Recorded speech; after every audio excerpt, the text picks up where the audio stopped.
to beautiful Panmure Beach on Prince Edward Island.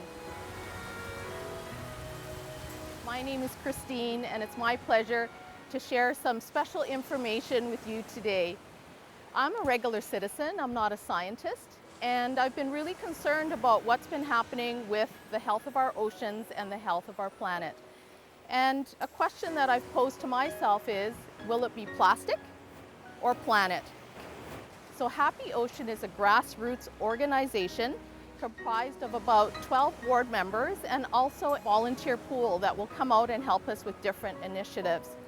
So how we came together was back in December of 2018. We had several conversations about concerns about the health of our oceans and our planet.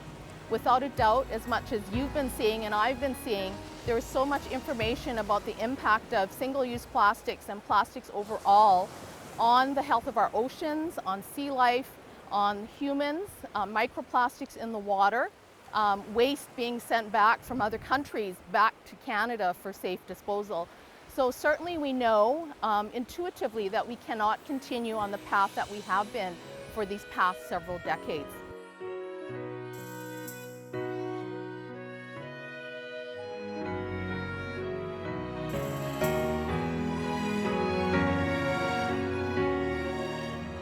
Connor Fitzpatrick is a 10-year-old student from Prince Edward Island.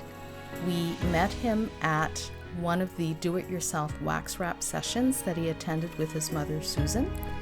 We had the opportunity to have some deep conversations with Connor, and he shared his passion for trying to make a difference in his personal choices, his desire to advocate and educate others in his school, and his enthusiasm simply rubbed off on the rest of us. Hi, I'm Connor. I go to French immersion at Stratford Elementary, and I had started reading and watching blogs about how impactful plastic and just pollutants can be on the environment, and especially living here in the Maritimes, you see it all the times on the beaches.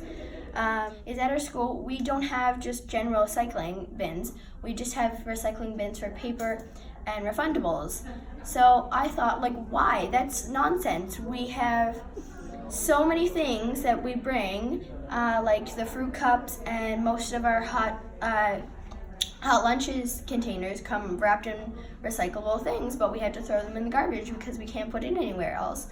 I said maybe we could straight out ban Ziploc bags. That may not work, but even send notes home and say maybe just even save old salsa and sour cream jars and use them to put your goldfish in or whatever you're taking, instead of taking a plastic bag. And it'd also be cheaper in the long run because it's $2 for like 50 plastic bags, but it'd be $2 for 5 containers at the dollar store. So if you did that, you'd save a lot of plastic. So I saw how much plastic everyone brings. Like, my friend one day had goldfish in a bag, apple in a bag, everything was in a Ziploc bag. She had like 4 Ziploc bags. And I was like, wow, if everyone bring 4 plastic bags every single day, and there's 500 and something students at my school, plus the teachers, that'd be 600 people. Imagine how many plastic bags will go into landfills and oceans. I'm sure most of you have heard of Greta Thunberg. She's a young person out there advocating for the environment as well. And, people like Greta, people like Connor, and all the other youth out there, they're fighting for their future. They see it very clearly that if something is not done now, the future that they will be walking into will not be the greatest one possible. So, as adults, we have the responsibility, a true responsibility to honor the youth and what they're doing and all of the activities that they are undertaking to make changes in government, to make changes within their family, to make changes within their schools.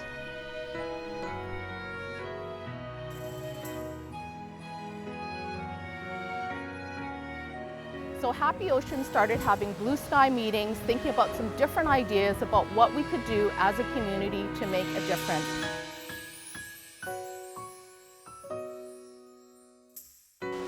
So our our group got together and we want to be a ripple of that change, joining the wave that is out there already about concerns about the health of our oceans and our planet. Some of the amazing things our group has been doing is ocean cleanups. We've been collaborating as well with groups like the PEI Women's Association, and as well with Ellen's Creek Watershed Group. And we also have another cleanup happening in September, which is the coastal cleanup in the 3rd week of September.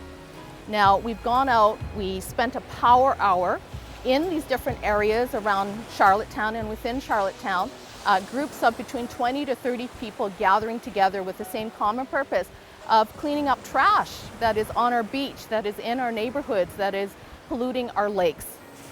From there, we moved on to some other initiatives.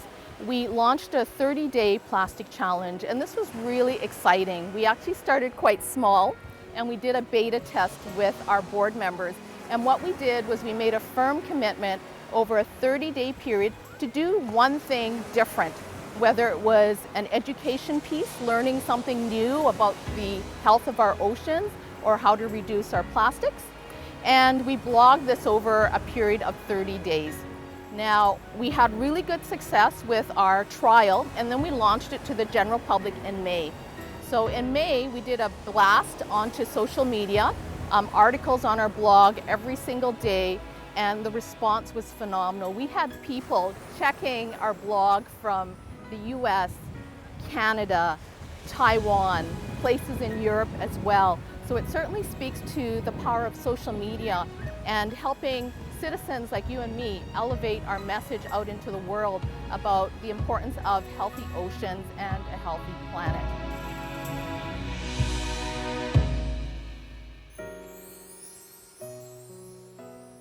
So the do-it-yourself wax wrap session was something that we launched with a great level of success.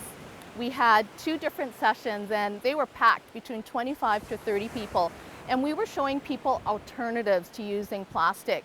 With our plastics challenge, we did have a resource board that went out to the public about plastic-free alternatives, because it's one thing for us to say stop using plastic, but then the other question becomes, what do you use instead?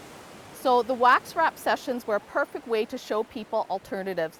So instead of using cling wrap, we showed people how to make wax wraps out of cloth, and wax wrap was done with beeswax, and for those that are vegan out there, we did it with soy wax as well.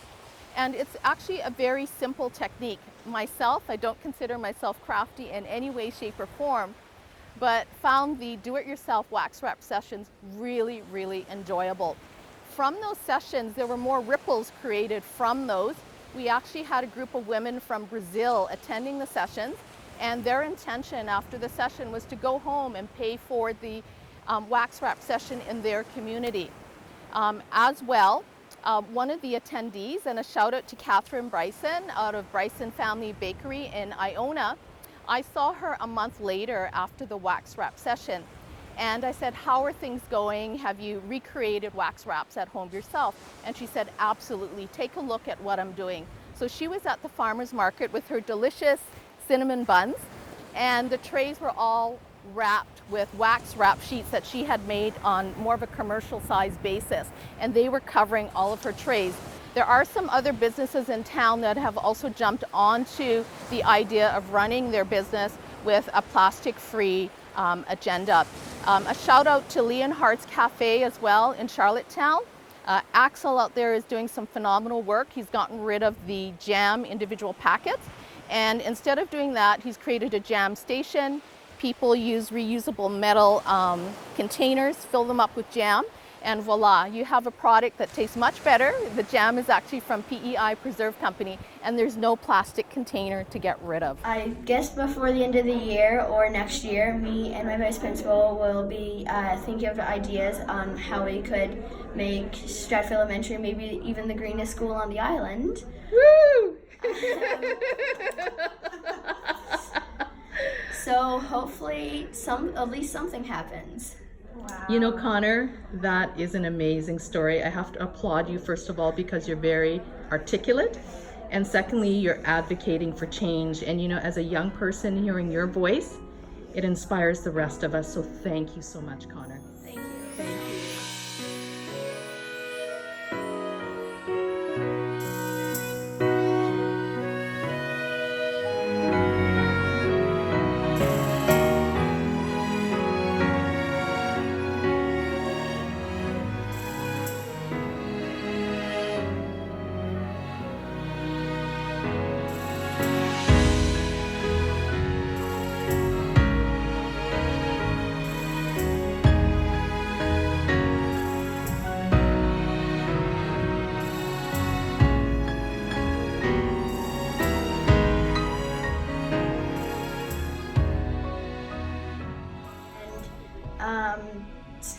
who knows whose life you could make better.